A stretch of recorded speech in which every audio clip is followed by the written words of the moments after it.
They say, if you want to build a strong small block, stay away from the Chevy 400.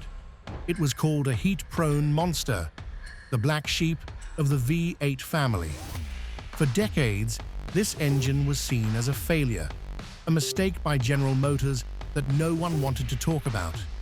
But now, nearly 50 years after fading into obscurity, the Chevy 400 is rising again. And this time, it's not asking for permission. Modern builders are hunting down 400 blocks, like gold, exploiting its unique design to create 500 horsepower monsters in a surprisingly compact package.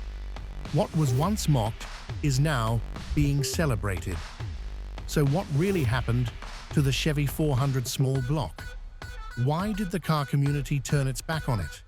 And how did a rejected engine become a resurrection icon in the American custom car world? Join us as we uncover the shocking truth behind General Motors' most misunderstood engine. By the late 1960s, General Motors was facing an entirely new era. Tightening emissions regulations, rising fuel costs on the horizon, and a shift in consumer priorities toward fuel efficiency rather than raw horsepower. In response, GM had to rethink its engine strategy.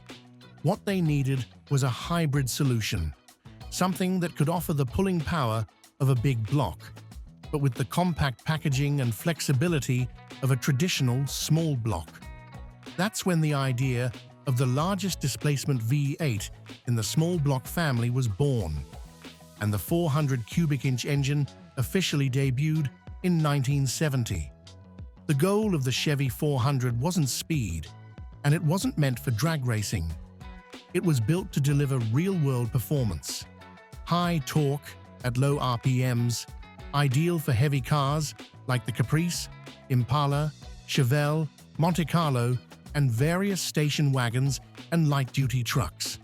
With the 400, GM hoped to provide a smooth yet powerful driving experience without resorting to bulky, fuel-hungry, big blocks.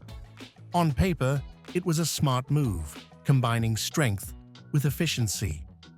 But in reality, the engine would soon embark on a controversial journey that no one at GM saw coming. On the surface, it followed the traditional architecture of Chevrolet's small block family, but everything about it was pushed to the edge. First, it was the largest displacement small block GM had ever built. Coming in at 400 cubic inches, or about 6.6 liters, far beyond the more common variants like the 350 or 327. To achieve this displacement, GM increased the crankshaft stroke to 3.75 inches, the longest of any small block at the time. This longer stroke, instead of a larger bore, was chosen to maximize low-end torque, making the 400 ideal for large, heavy vehicles that needed strong pulling power right off idle. However, fitting that much stroke and piston volume into a compact small block package required a controversial design choice: Siamese cylinders. That means the cylinder walls were cast right next to each other with no coolant passages in between.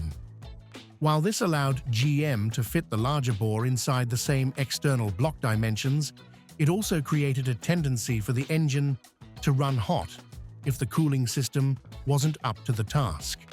This design choice became one of the main reasons why the 400 earned a reputation for overheating.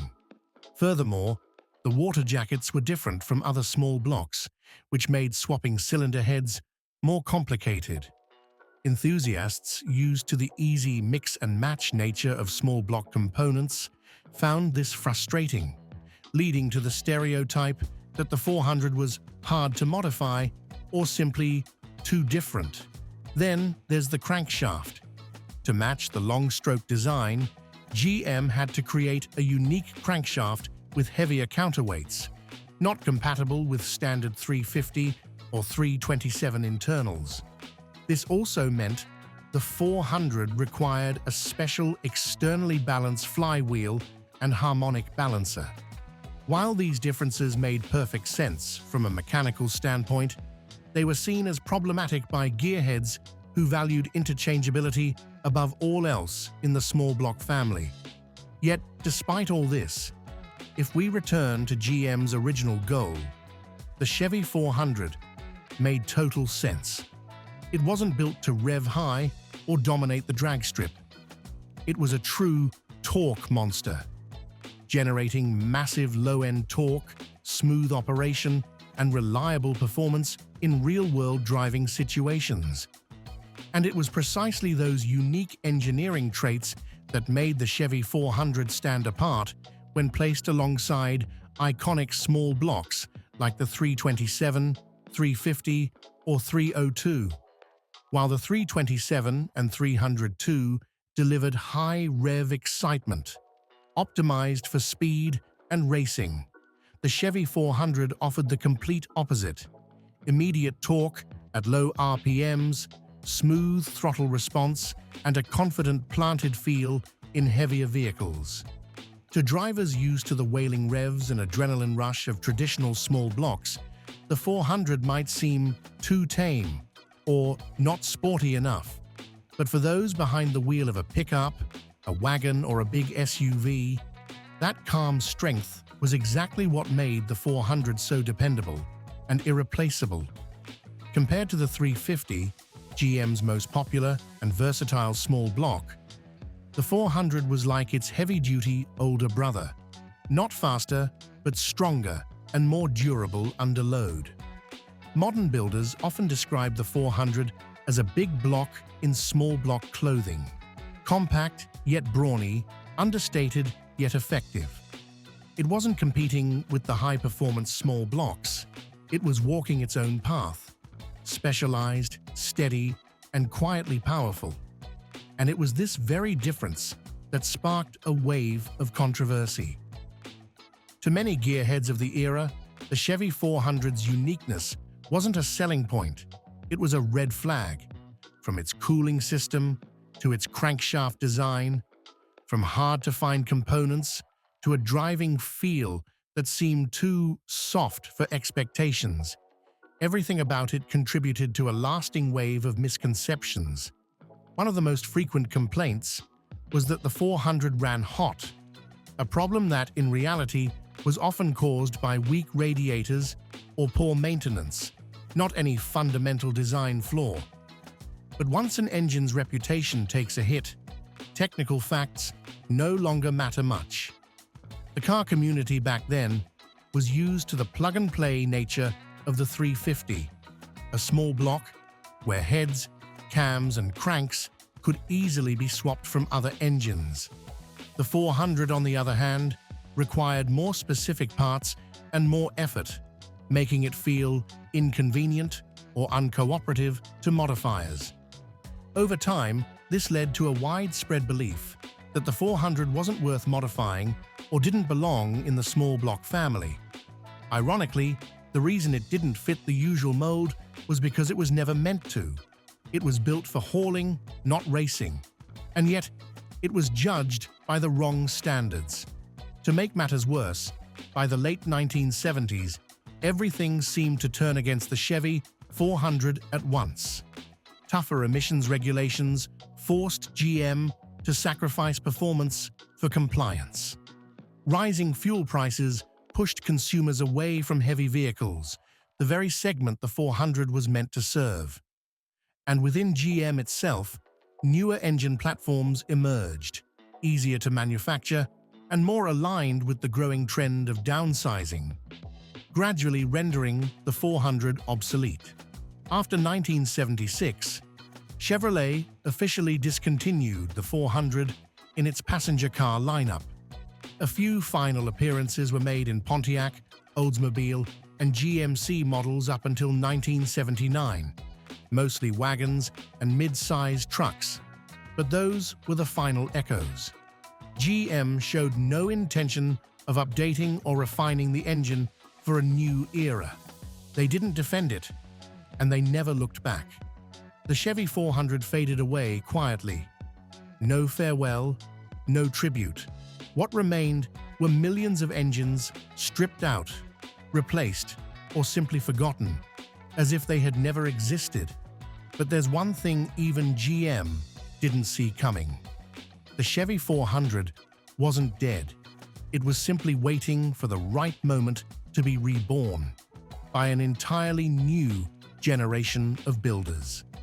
As engine modification technology evolved, the custom car community began to view the 400 through a different lens. Its long stroke, large displacement, and Siamese cooling passages, once considered flaws, became advantages when paired with upgraded radiators, performance aluminum heads, and lightweight rotating assemblies. Builders started using the Chevy 400 as a base for stroker builds, 406, 421, even 434 cubic inches, with massive torque and output well beyond 500 horsepower. They didn't need it to rev like a 302 or weigh as little as an LS. They needed grunt from 0 RPM, something the 400 was born to deliver. In mid-tier drag racing and torque-focused builds, 400-based engines are quietly becoming a favorite. Not flashy, not loud, but shockingly effective. And best of all, aftermarket companies now produce 400-style blocks using modern materials, allowing for 600 to 700 horsepower builds that still fit in a small block-sized package. What were once limitations have become potential, and the 400, once dismissed, has transformed into a formidable sleeper engine icon in the American custom scene. The Chevy 400 was never meant for everyone, and maybe that's exactly what makes it special. It wasn't a speed icon nor a sales leader, but it stands as proof of a simple truth. When an engine is built for a purpose, its value will eventually be recognized. After nearly half a century of being misunderstood, replaced, and forgotten, the Chevy 400 is finally earning its place. Not in textbooks, but in the hearts of passionate builders who understand what it truly is. If you've ever owned, built, or even misjudged a Chevy 400, share your thoughts below. And don't forget to like, subscribe, and hit the bell so we can keep uncovering the engines that were forgotten, buried, but never truly erased from a gearhead's memory.